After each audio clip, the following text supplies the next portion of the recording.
ሰበር መረጃ ተወዳጇ ዘማሪ ሶፊያ ሽባባውና የቀድሞ ባለቤቷ ዶክተር ወዳጄነ ማህርነ እንደገና ሊሞሸሩ ነው ተባለ። ምንድነው ጉዳዩ? በዝርዝር ይዘናል። በሌላኛው መረጃችን የኢትዮጵያ ኦርቶዶክስ ተዋሕዶ ቤተክርስቲያን ጳጳስ ብፁዕ አቡነ ገብርኤል ከቤተክርስቲያኑ መወገዛቸው እየተነገረ ይገኛል። እኚህንና ሌሎች መረጃዎችን ይዘንላችሁ መተናል። እስከ መረጃው ፍጻሜ አብራችሁን ቆዩ። አንዱ እየገደለ አንዱ እየሞተ ኢየሱስ ይመጣል። አንዱ እያሰረ አንዱ እየታሰረ ኢየሱስ ይመጣል። አንድ ሰው ብድግ ብሎ ኢየሱስን የሚቃወም ከሆነ ዓይንን መጨፈን አይጠበቅብም፣ አጋንንት አለበት። ጠቅላዩ 7 ዓመት ሞላው። 7 በውጣ ውረድ ውስጥ አገር የማሻገር ጉዞ። ሰላም ጤና ይስጥልን ቤተሰቦቻችን፣ ይህ የሮማንስ ሮድ የዩቲዩብ ቻናል ነው። በቻናላችን አዳዲስና ወቅታዊ ትኩስ መረጃዎችን ይዘንላችሁ መተናል። እስከ መረጃው ፍጻሜ አብራችሁን ቆዩ። ቻናላችንን ሰብስክራይብ ያላደረጋችሁ ሰብስክራይብ በማድረግና የደውል ምልክቷን በመጫን አዳዲስ መረጃዎችን በፍጥነት ያገኙ። ቪዲዮአችንን ለሌሎች ሼር በማድረግ ቤተሰባዊነቱን ያጠናክሩ። አንዱ እየገደለ አንዱ እየሞተ ኢየሱስ ይመጣል። አንዱ እያሰረ አንዱ እየታሰረ ኢየሱስ ይመጣል። አንዱ እያዋረደ አንዱ እየተዋረደ ኢየሱስ ይመጣል። አንዱ እየከፈተ አንዱ እየዘጋ ኢየሱስ ይመጣል። አንዱ እየቀበረ አንዱ እየተቀበረ ኢየሱስ ይመጣል። ሰብሮ እንደሚገባ ጎርፍ ኢየሱስ ይመጣል። በዓለም መጨረሻ ላይ የክርስቶስ መምጣት ልክ እንደ ጎርፍ መምጣት ይሆናል። ምንም ሳያስጠነቅቅ ይመጣል። ያኔ 2 ነገሮች ይሆናሉ። የመጀመሪያው በእግዚአብሔር ፊት ጻድቃን ሆኖ ያልተቆጠሩት በዘላለም ቅጣት ይቀጣሉ። ሁለተኛው ነቅቶ የጠበቁና ልብሳቸውን በበጉ ደም ያጠቡ ወደ ዘላለማዊ ሕይወት ይገባሉ። ጌታ ኢየሱስ አሁን ሰውን ሁሉ እጁን ዘርግቶ ይለምናል። እወድሃለሁ ና ወደኔ፣ የኔ ነህ ና ወደኔ፣ አትሙት ና ወደኔ፣ እፈልግሃለሁ ና ወደኔ፣ ከኔ ጋር መኖር ይሻላል ና ወደኔ እያለ እጁን ዘርግቶ ይለምናል። በትሁት ቃል፣ ደስ በሚል አማርኛ፣ በሚገባ ቋንቋና ሁኔታ፣ በሚመጥን ንግግር ከወረዱት ጋር ወርዶ ና ወደኔ እፈልግሃለሁ፣ ምህረት ያስፈልጋል፣ የዘላለም ሕይወት ያስፈልጋል ይላል። እጭ አልፈልግም እያሉ እሱ ግን ይለምናቸዋል። አሁን ነው ግን የሚለምነው። ተመልሶ ሲመጣ የለመነ አይደለም የሚመጣው፣ ፈራጅ ሆኖ ነው የሚመጣው፣ ዳኛ ሆኖ ነው የሚመጣው። ጳውሎስ እንደዚህ ያለ፣ ልጆች ሆይ ኃጢአት አትስሩ፣ ብትሰሩ ግን በእግዚአብሔር ዘንድ ምን አላችሁ? ጠበቃ አላችሁ። እጁን ዘርግቶ የሚለምነው ኢየሱስ ተመልሶ ሲመጣ ዙፋኑ ላይ ቁጭ ይላል እንደ ዳኛ። አንተ ደግሞ ፊት ለፊቱ ላይ ትቆማለህ። ፍጥጥ ያለ ጉዳይን ይዘህ እንደ ምድራዊ ፍርድ ቤት እሺ ወንጀሉን ሰርታል ወይስ አልሰራህም ተብላ አትጠየቅም። ግልጽ ስለሆነ ወይ ወደ ግራ ወይ ወደ ቀኝ፣ ወይ ወደ ዘላለም ሕይወት ወይ ወደ ዘላለም ጥፋት ግባ ነው የምትባለው እንጂ ወንጀሉን ፈጽማል ወይም አልፈጸምክም ተብለ እንደ ምድራዊ ዳኛ አትጠየቅም። በባህሩ ዳኛ ፊት መቆም ከባድ እንደሆነ ሁላችሁም እንደምታምኑ አውቃለሁ። ዳኛ ፊት መቆም ይከብዳል። ይሄ ግን የሰማይ ዳኛ፣ የዳኞች ሁሉ ፈጣሪ፣ ዓለሞችን ካለመኖር ወደ መኖር ያመጣው ዳኛ ኢየሱስ፣ እሱ ፊት መቆም ምንኛ ይከብድ ይሁን። ኢየሱስ ይመጣል። ኧረ አንድ ሰው ኢየሱስ ይመጣል ይበል። መንገዱ ሰፊና ጠባብ ነው። መምረጥ የኛ ፈንታ ነው። መምረጥ የኛ ጉዳይ። የጥፋት መንገድ ሰፊ ነው፣ ምቾት የተሞላበት ነው። የሕይወት መንገድ ጠባብ ነው፣ ይቆረቁራል፣ ያሳምማል፣ ለጊዜው ደስታም አይሰጥም። ለጥቂት ጊዜ ሲቀን ለዘላለም ከምናለቅስ አሁን አልቅሰን በቀጣይ ዘመን መሳቅ ይሻላል። የሚያለቅሱ ብፁዓን ናቸው ይላል መጽሐፍ። በሚቀጥለው ዘመን ይስቃሉና መጽናናትንም ያገኛሉና። በዚያን ጊዜ መላእክቱ የተመረጡትን ይሰበስባሉ። ማርቆስ ወንጌል ምዕራፍ 13 ቁጥር 27። ያልተመረጡት ግን ይጠፋሉ። ማቴዎስ ወንጌል 13 ቁጥር 40 እስከ 42። ክርስቶስ ተመልሶ ሲመጣ የተመረጡት ይሰበሰባሉ። ከምድር ዙሪያ ሁሉ ምን ይላሉ? ይሰበሰባሉ። የሚሰበስበው የቀበሌ ሊቀመንበር አይደለም። የሚሰበስበው ከሰማይ የተላከ የእግዚአብሔር መላእክት ነው። በምድር ዙሪያ ካሉት መካከል የተቀደሱትን በሙሉ ፒክ ያደርጋሉ። ካሉበት ይሰበስባሉ። በአንድ ስፍራ መቀላቀል ያኔ ይቆማል። ቪዲዮአችሁ ብቻ ይለቀቅ። እናንተም ደፍራችሁ ቪዲዮ ብቻ ለመስራት ያበቃችሁ። ያኔ እኛና እናንተ እንተያያለን። ከዚህ በኋላም ለማንም አንጩህ። በእነዚህ ሰዎች ላይ እኛ ኦርቶዶክስ ራሳችን የደቦ ፍርድን እንፈርዳለን። እኛም የፕሮቴስታንት ወጣቶች ተዘጋጅተን እየጠበቅናችሁ፣ እናንተ ተዘጋጅታችሁልን ስትመጡ እኛ በሶ ጨብጠን አንጠብቃችሁ። በሁለት በኩል የተሳለ ሰይፍ፣ እሱም ሕያው የሆነውን እግዚአብሔር ቃል ይዘን እንጠብቃችኋለን። ከቅዱስ ቃሉም እየጠቀስን ስለ ክርስቶስ ቤዛነትና ብቸኛ ዳኝነት እናስተምራችኋለን። አዎ በአመጽ የመጣን በፍቅር መቀበል ከጌታችን ከመድኃኒታችን ከኢየሱስ ክርስቶስ ተምረናል። ላንተም ለፈለገ አትናቴዎስ ሳኦል በደማስቆ ጌታ እንደተገናኘው የሱ የሆኑትን ለማሳደድና ለመግደል በወጣ ጊዜ ጌታ በመንገዱ ላይ እንደቆመበት ላንተም በመንገድ ላይ እንዲቆምብህ እንጸልያለን። አዎ አንተ ለወንጌል ቀናተኛ ነህና ከዚህ ከወንጌል አትርቅም። የሰሞኑን የኢትዮጵያ ኦርቶዶክስ ተዋሕዶ ቤተክርስቲያን ጳጳስ ብፁዕ አቡነ ገብርኤል ምስባክ ከፍተኛ ግርግር ማስነሳቱ ይታወቃል። ቋሚ ሲኖዶስ ልዩ ልዩ ውሳኔዎችን ማስተላለፉ ተገልጿል።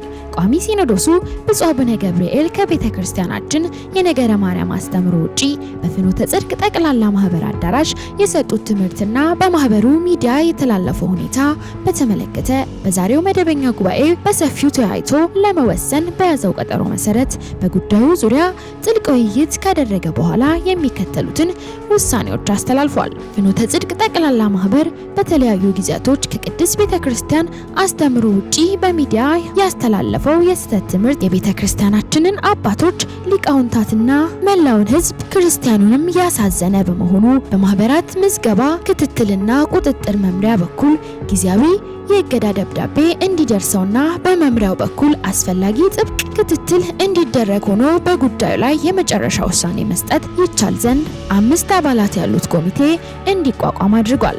በዚህ መሰረት ቋሚ ሲኖዶሱ ያቋቋማቸው አጣሪ ልኡካን አጠቃላይ የማህበሩን ሁለንተናዊ እንቅስቃሴና በሚዲያው ያስተላለፈውንም የስህተት ትምህርት በተመለከተ ከጠቅላይ ቤተ ክህነት ጽሕፈት ቤትና ከማህበራት ምዝገባ ቁጥጥርና ክትትል መምሪያ ጋር በመነጋገር በሚገባ ምርመራውን አጣርተው በአጭር ጊዜ ውስጥ ከውሳኔ ሐሳብ ጋር ለቋሚ ሲኖዶሱ እንዲያቀርቡ እንዲሁም ብፁዕ አቡነ ገብርኤል ማርያም ቤዛዊት ዓለም አትባልም በማለት ከቤተ ክርስቲያናችን የነገረ ማርያም አስተምሮ ውጪ የሰጡትን ሕጸጽ ያለበት ትምህርት በሊቃውንት ጉባኤ በኩል በሚገባ ተመርምሮና ተጣርቶ ከመጽሐፍት ሐሳብ ጋር ለቋሚ ሲኖዶሱ በአስቸኳይ እንዲያቀርብ ብፁዕነታቸውም ጉዳዩ ተጣርቶ የመጨረሻ ውሳኔ እስኪያገኝ ድረስ በመንበረ ፓትርያርክ ጠቅላይ ቤተ ክህነት ጽሕፈት ቤት ግቢ ውስጥ በሚገኘው መኖሪያ ቤታቸው በታቅቦ እንዲቆዩ እንዲሁም በተጨማሪ ብፁዕ አቡነ ፊልጶስ የደቡብ ኦሞና ኦሪዞኖች ሀገረ ስብከት ሊቀ ጳጳስ የቅድስት ሥላሴ መንፈሳዊ ዩኒቨርሲቲ ፕሬዝዳንት እና ብፁዕ አቡነ በርናባስ የደቡብ ካሊፎርኒያ ሀገረ ስብከት ሊቀነ ጳጳስ ያስተላለፏቸው የስህተት ትምህርቶችና በሌሎችም መምህራን የተላለፉ ነቀፋ ያለባቸው ትምህርቶች ካሉ የሊቃውንት ጉባኤ ከቤተ ክርስቲያኒቱ አስተምሮ አንጻር በሚገባ መርምሮ አጣርቶ ከመፍትሄ ሐሳብ ጋር ጭምር በአጭር ጊዜ ውስጥ ለቋሚ ሲኖዶሱ እንዲያቀርብና የኢትዮጵያ ኦርቶዶክስ ተዋሕዶ ቤተክርስቲያን መገናኛ ብዙሃን ስርጭት ድርጅት ለፍኖተ ጽድቅ ጠቅላላ ማህበር ሚዲያ የአየር ሰዓት የሰጡበትን ዝርዝር ሁኔታ ከማህበሩ ጋር በተያያዘ አየር ላይ ያዋላቸውን ትምህርቶች የሚያሳይ ሪፖርት እንዲያቀርቡ ይደረግ በማለት ቋሚ ሲኖዶሱ ወስኖ የዕለቱን ጉባኤ በቅዱሳናቸው ጸሎት ቡራኪ ያጠናቋል በማለት የኢትዮጵያ ኦርቶዶክስ ተዋሕዶ ቤተክርስቲያን ሕዝብ ግንኙነት አሳውቋል። ታዲያ ይህ ጉዳይ እጅግ አሳሳቢ እየሆነ መጥቷል። የኢየሱስ ክርስቶስን ቤዛነት ላለመቀበል ብዙ ርቀት እየተካሄደ ይገኛል።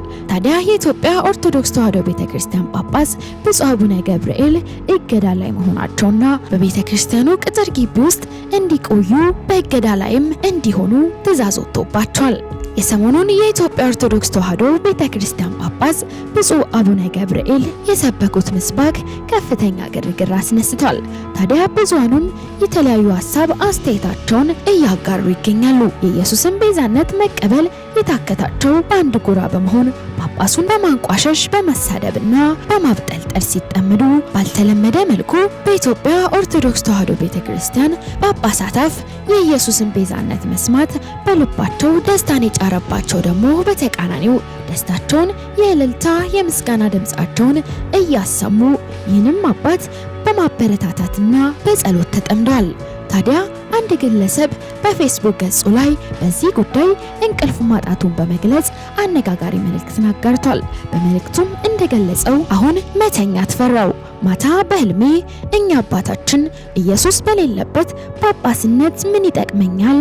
በቃ ከእንግዲህ ጴንጦኛለሁ ብለው ሲመሰክሩ አየው እና ደንግጬ ነቃው። ከፊት ለፊቴ 3 ከኋላይም 3 አማትቤ ተመልሼ ስተኛ ፓስተር ቸሬ ደግሞ በሁለት ሹካ መብላት በቃኝ ተጠቃልያለሁ የማርያም ነኝ ብሎ ስለ አርሴማ ክንፍ እርዝማኔ ሲሰብክ አየሁት። አሁንስ መተኛት ፈራው። በድጋሚ እንቅልፌን ብተኛም ሶፊያ ሽባባውና ዶክተር ወዳጄነህ መሐርነ በተክሊል ሲጋቡ አየሁ በማለት በፌስቡክ ገጹ ላይ ለጥፏል። ታዲያ ይህ የሰሞኑ ጉዳይ ትልቅ ቅዠት ያስነሳ ይመስላል። የወንጌላውያን አማኞች ተወዳጅ ዘማሪ የሆነችው ዘማሪት ሶፊያ ሽባባው እንዲሁም የቀድሞ ባለቤቷ የልጆቿ አባት ዶክተር ወዳጄነህ መሐርነ በትዳር አብረው ቆይተው ልጆች ካፈሩ በኋላ መለያየታቸው ይታወቃል። ነገር ግን ዘማሪት ሶፊያ ሽባባው ሆነ የቀድሞ ባለቤቷ ዶክተር ወዳጄነህ መሐርነ በትዳር ቢለያዩም ኑሯቸውን በአንድ ጣራ ስር ባያደርጉም አንዳቸው የአንዳቸውን ገበና እየሸፈኑ እርስ በእርሳቸው መልካም ሲነጋገሩ ተለያይቶ ልጆችን በፍቅር ማሳደግ ምሳሌ ሆነዋል። በእርግጥ በክርስቲያኑ ማህበረሰብ ፍቺ የማይፈቀድ ተግባር ቢሆንም ዘማሪት ሶፊያ ሽባባውና የቀድሞ ባለቤቷ ዶክተር ወዳጄነህ መሐርነ የየራሳቸውን መንገድ መርጠው የህይወት ጉዞን ሰንቀዋል። ቢሆንም በጥሩ ጓደኝነታቸውና ወዳጅነታቸው ዛሬም ድረስ ስማቸው ይነሳል። ብዙሃኑም በእንደገና ትዳር አብረው ቢሆኑ ሲሉ ምኞታቸውን ይገልጻሉ። ጠቅላዩ 7 ዓመት ሞላው። 7 በውጣ ውረድ ውስጥ አገር የማሻገር ጉዞ። እውነት ለመናገር ጠቅላይ ሚኒስትር ዶክተር አብይ አህመድ ከዮሴፍ ጋር ይመሳሰልብኛል። ዮሴፍ የት ውስጥ ነው? መጽሐፍ ቅዱስ ላይ ያለው ወንድሞቹ በሰልፍ የተነሱበት በመከራ ውስጥ የተሻገረ ግን አልፎ ሀገር የመራና ተጽዕኖ የፈጠረ ሰው። በቃ አትመጣም ማርያም ቤዛ አይደለችም ያለም በቃ አትመጣም ማርያም ቤዛ አይደለችም ያለም። በፕሮቴስታንቱ ዘንድ እውቅ ዘማሪ ነው። ቲክቶክ ላይ ባለው ጊዜ ደግሞ እኔ ብዙ አሉባልታዎች በማቀነባበር ከእህቶች ተርታ ማን ነው ከአሉባልተኞች ተርታ የተመደበበትን ጊዜ ነው ማቅለት። ለማንኛውም እንደሰማችሁት ድንግል ማርያም ቤዛ አይደለችም በቃ አትመጣም እያለ በዜማ ለማላገጥ ሞክሯል። አስታውሳለሁ ከዚህ በፊት እሸቱ ኮሜዲያን እሸቱ ለአንድ ትልቅ ውጪ ላለ ገዳም ገቢ ማሰባሰቢያ አድርጎ ሲዘመርለት ወይ አመለካችሁት የሚል ነገር ሲነገር ነበርና ዛሬ እነሱ ለማላገጥ ሲሆን አምልኮ አይሆንም፣ ችግር የለውም ያላዋቂነታቸው ልክ ስለሆነ እንረዳቸዋለን። እና ፕሮቴስታንቲዝም እንደዚህ ዘመን የተልከሰከሰበትና አፈር ከድሜ የቃመበት ጊዜ ስለሌለ እኔ እግዚአብሔርን አመሰግናለሁ። ምክንያቱም የእግዚአብሔርን መንግስት በውሸትና በከንቱ ክስ ሰዎች ይህን መንግስት እንዳያገኙ ያደረጉበት ዘመን እያበቃ ስለሆነ ማለት ነው። እና የፕሮቴስታንቲዝም መጥፊያው በጣም መቃረቡ ግልጽ ማሳያ ነው። እና አንድ ሐሳብ ልንገራችሁ። ድንግል ማርያም ቤዛ ናት ተብሎ ሲነገር የኢየሱስን ቤዛነት አይሸፍንም። ልክ የሙሴ ቤዛነት እንዳልሸፈነው የኃጥእ ቤዛነት እንዳልሸፈነው ምሳሌ ላይ እንደተጠቀሰው እንዳልሸፈነው ሁሉ የድንግል ማርያም ቤዛነት የኢየሱስን ቤዛነት አይሸፍነውም ስንል ይሸፍነዋል ብለው ስግጥ ያሉት ለምን ይመስላችኋል? ርዕስ የላቸው። መጽሐፍ ቅዱስ ገልጠው ስለ ኢየሱስ መነጋገር አይችሉም። ምክንያቱም በዛው በፕሮቴስታንቱ ዘንድ እንኳን የኢየሱስን ቤዛነት ለዓለም ነው ብሎ ማመን የሚከብዳቸው ወይንም ደግሞ ብለው የማያምኑ እንዳሉ ግልጽ ነው። ለምሳሌ ኢየሱስ የዓለም ቤዛ ነው ወይ ብላችሁ አማንሻለው ምን ጠይቁት። ውስን ቤዛነትን ታምናለህ ወይስ አታምንም ብላችሁ ጠይቁታላችሁ። መደምደሚያ ይሆናል። አላምንም ካለ ያኔ ከፓስተሩ መጽሐፍ አለማመኑንና ማመኑን በማስረጃ እናሳያቸዋለን። አንድ ሰው ብድግ ብሎ ኢየሱስን የሚቃወም ከሆነ አይንን መጨፈን አይጠበቅብም፣ አጋንንት አለበት። እውነቴን ነው። ይሄው ኢየሱስ የተረገመ ነው ካለ ሰው በመንፈስ ቅዱስ አይደለም።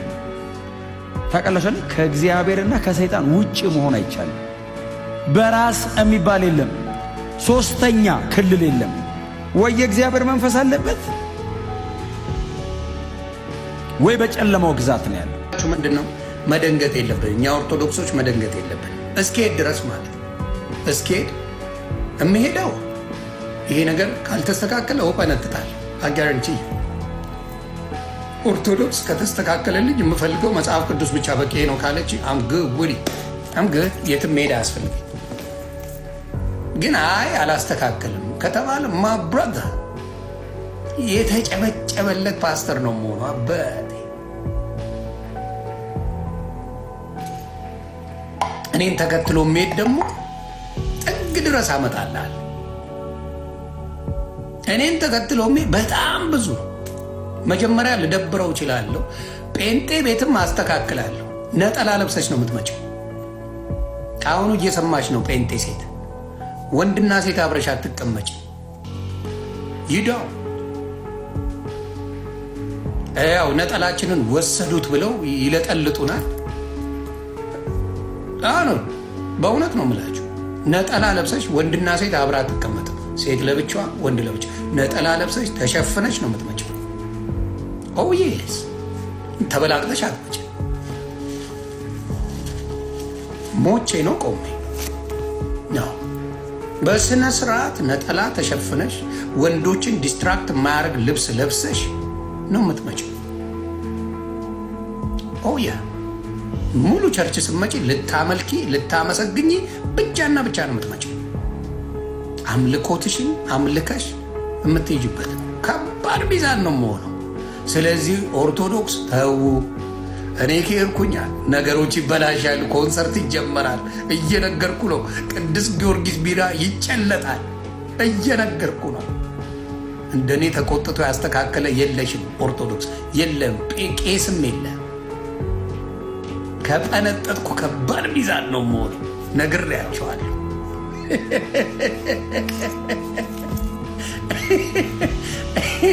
ከባድ ሚዛን ነው የምሆነው። ስለዚህ ካሁኑ ኦርቶዶክስ ይሄ ብዙ መጽሐፍ ገድላት እያልክ ሙድ የምትይዝበትን ታስተካክሉና እዚሁ እንቆያለን። አይ የምትለኝ ከሆነ ማ ብሮደርስ ካሁኑ ሰፋ ሰፋ እያደረጉልኝ ነው። ጴንጤዎች ካሁኑ እየጸለዩልኝ ነው። እዩ፣ ካሁኑ ጸሎት ላይ ናቸው። ለኔ ካሁኑ ጸሎት ላይ ናቸው። ስለዚህ ደረቴን ነፍቼ ነው እንደነገርኩ ፕሮቴስታንቶች ነጠላ ለብሰው እንዲሄዱ የማረግ የሚገርም ሪቫይቫል እንዲመጣ ማረግ ሰው ላይ። ስለዚህ እሱ ነገር አድርገዋለሁ። ወንድና ሴት አብረው እንዳይሆኑ አድርጋለሁ። ይህን ይስተካከላል። ቀላል ነው፣ ከባድ አይደለም። በጣም ተራ ነገር ነው። ሴቶች ያደርጉታል። በጣም ቀላል ነው። ለክርስቶስ መገዛት፣ ለክርስቶስ መሆን በጣም መስዋዕት ያስከፍላል፣ ግን ይስተካከላል። እርግጠኛ ሆኜ ነው። ለብሰው ይመጣል። ነጠላቸውን ለብሰው ወንድ ለብቻ ሴት ለብቻ ሆኖ የአምልኮ ስርዓት ተደርጎ ይመጣል፣ ይደረጋል። ለዚህም ቢያይሉ ጴንጤዎችም ቢያይሉም ለዚህ እመነኝ አይሉም። ስለዚህ ከአሁኑ አስተካክ በኋላ የቅዱስ ጊዮርጊስ ቢራን እየጨለጥክ ብትሰክር አያገባኝም። አሁን ተናግሬያለሁ። ይህ ኮንሰርት በገና ኮንሰርት ሲደበላለቅልህ አለ። እቺን ነገር እቺ ገድሏን እናስተካከል። ቤዛነት የኢየሱስን በየቤተ ክርስቲያኑ ትምህርት እየተሰጠ ኢየሱስ ብቻ ነው ቤዛ እየተባለ ትምህርት ይሰጣል። ይህን ለውጥ ያስፈልጋል። ስህተት አለ። ለጻድቃን ለሰማዕታት ለመላእክት የማንሰግደው ጠብ ስላለን ጥላቻ ስላለን አይደለም። ክብር የአምላካችን ብቻ ስለሆነ ነው። ማዳን የአምላካችን ብቻ ስለሆነ ነው። ከሲኦል ማዳን የአምላካችን ብቻ ነው።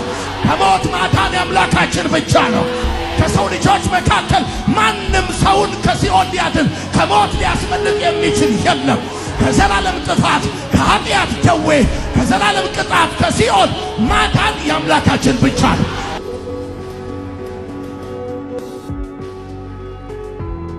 በእኔ ምክንያት የተፈጠረ ውዝግብ ካለ እንዲጨምር ነው የምፈልገው። ጌታ እስከሚመጣ ድረስ የእነሱ መንደር እየተበጠበጠ እየተናወጠ እየተናጠ እየተንገዳገደ እየተረባበሸ እየተንቦቃቦቀ የኔ ሰፈር ግን በኃይልና በድፍረት በክብርና በእሳት በሞገስና በቅባት